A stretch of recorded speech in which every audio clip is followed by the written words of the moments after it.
ಮುಂದಿನ ಸುದ್ದಿಗೆ ಹೋಗೋಣ. ಹಿರಿಯೂರು ವಿಧಾನಸಭಾ ಕ್ಷೇತ್ರದ ಉಪಚುನಾವಣೆ.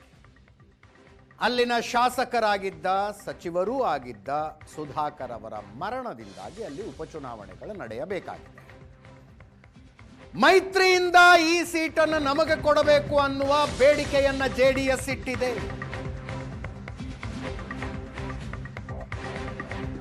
ಅದರ ಜೊತೆಗೆ ಬಹಳ ದಿನಗಳ ಚರ್ಚೆ, ಬಿಜೆಪಿ ಜೆಡಿಎಸ್ ನಡುವೆ ಸಮನ್ವಯ ಸಮಿತಿ ರಚನೆಯದ್ದು. ಎಲ್ಲ ವಿಷಯಗಳ ಬಗ್ಗೆ ಮಾತನಾಡುವುದಕ್ಕೆ BY ವಿಜಯೇಂದ್ರ ಅವರು ಕುಮಾರಸ್ವಾಮಿ ಅವರನ್ನು ಭೇಟಿಯಾದರು.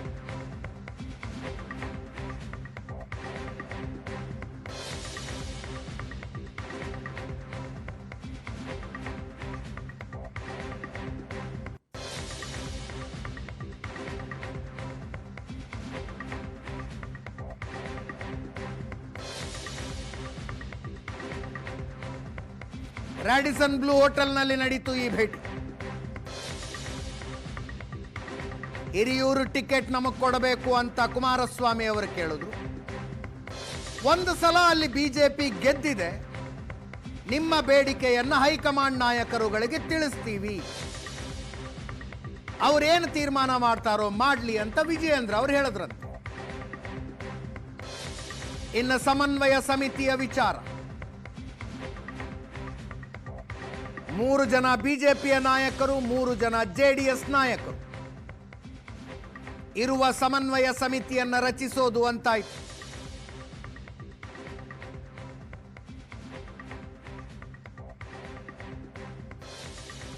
ಸಮಿತಿಯಲ್ಲಿ ಸ್ವತಃ ವಿಜಯೇಂದ್ರ ಅವರು, ಪ್ರಹ್ಲಾದ್ ಜೋಶಿ ಅವರು, ಆರ್ ಅಶೋಕ್, ಕುಮಾರಸ್ವಾಮಿ ಅವರು ಇರ್ತಾರ? ಎಷ್ಟು ಸಾಧ್ಯನೋ ಅಷ್ಟು ಕಡಿಮೆ ಜನ ಇರಲಿ ಅದರಲ್ಲಿ ಅಂತ ಕುಮಾರಸ್ವಾಮಿ ಅವರು ಹೇಳ್ತಾ ಇದ್ದಾರಂತೆ. ವಿಜಯೇಂದ್ರರಿಗೂ ಅದು ಒಪ್ಪಿಗೆ ಇದೆ.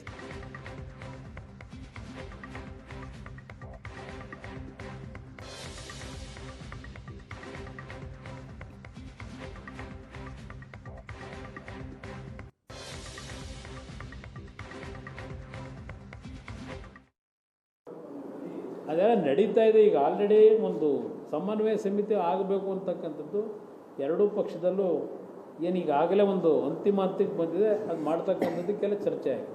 ಈಗ ಹಿರಿಯೂರಿನ ಉಪಚುನಾವಣೆಯಲ್ಲಿ ನಮಗೆ ಸೀಟನ್ನು ಅದನ್ನು ಕೊಡ್ತಕ್ಕಂಥದ್ದಕ್ಕೆ ಮನವಿ ಮಾಡಿದ್ದೀವಿ. ಮಾಜಿ ಮುಖ್ಯಮಂತ್ರಿಗಳು ಕೇಂದ್ರ ಸಚಿವರು ಆಗಿರುವಂತಹ HD ಕುಮಾರಸ್ವಾಮಿ ಅವರನ್ನ ಭೇಟಿ ಮಾಡಿ ಮುಂಬರುವಂತಹ ಉಪಚುನಾವಣೆ ಇರ್ಬೋದು, ಹಿರಿಯೂರು ಮತ್ತು ಧಾರವಾಡ ಕ್ಷೇತ್ರದ ಉಪಚುನಾವಣೆ ಮತ್ತು 4 ಟೀಚರ್ಸ್ ಮತ್ತು ಗ್ರಾಜ್ಯುಯೇಟ್ ಕಾನ್ಸ್ಟಿಟ್ಯೂನ್ಸಿ ಚುನಾವಣೆಗಳು ಏನು ಬರ್ತಾ ಇದೆ, ವಿಧಾನ ಪರಿಷತ್ ಚುನಾವಣೆಗಳು, ಅದ್ರ ಬಗ್ಗೆನೂ ಕೂಡ ಚರ್ಚೆ ಮಾಡಿದ್ದೇನೆ.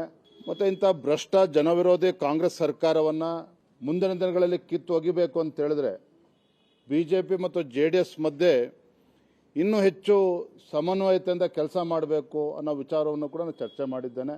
ಹಾಗಾಗಿ ತತ್ಕ್ಷಣ ಬಿಜೆಪಿ ಮತ್ತು JDSನ ಒಂದು ಕೋಆರ್ಡಿನೇಷನ್ ಕಮಿಟಿ ಅದನ್ನು ಘೋಷಣೆ ಮಾಡಬೇಕು. ಭಾರತೀಯ ಜನತಾ ಪಾರ್ಟಿ ಕಡೆಯಿಂದ ನಾನು ಅಂದರೆ ರಾಜ್ಯದ ಅಧ್ಯಕ್ಷರು ಮಾನ್ಯ ಆರ್ ಅಶೋಕ್ ಅವರು ಮತ್ತು ಪ್ರಹ್ಲಾದ್ ಜೋಶಿಜಿ ಅವರು ನಾವಿರ್ತೇವೆ. ಮತ್ತು JDS ಕಡೆಯಿಂದ ತಾವು ಕೂಡ ಇರಬೇಕು ಮತ್ತು ಇನ್ನೊಬ್ಬರ ಹೆಸರನ್ನ ಸೂಚಿಸಬೇಕು ಅನ್ನೋ ಮನವಿಯನ್ನು ಕೂಡ ನಾನು ಮಾಡಿದ್ದೇನೆ. ಇಲ್ಲ, ಕುಮಾರಸ್ವಾಮಿ ಅವರು ಅಪೇಕ್ಷೆ ವ್ಯಕ್ತಪಡಿಸಿದ್ದು ಕೂಡ 3 ಜನ ಎಷ್ಟು ಕಡಿಮೆ ಇರುತ್ತೆ ಅಷ್ಟು ಒಳ್ಳೆಯದು ಅನ್ನೋ ಮಾತನ್ನು ಕೂಡ ಹೇಳಿದ್ದಾರೆ.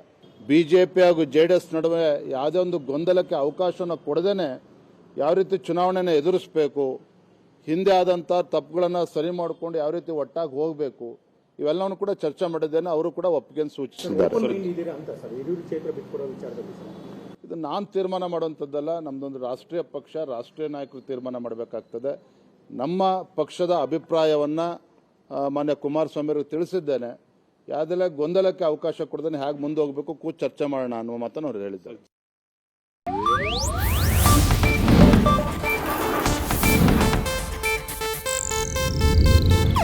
ಇದು ಏಷ್ಯಾನೆಟ್ ನ್ಯೂಸ್ ನೆಟ್ವರ್ಕ್ ಪ್ರಸ್ತುತಿ.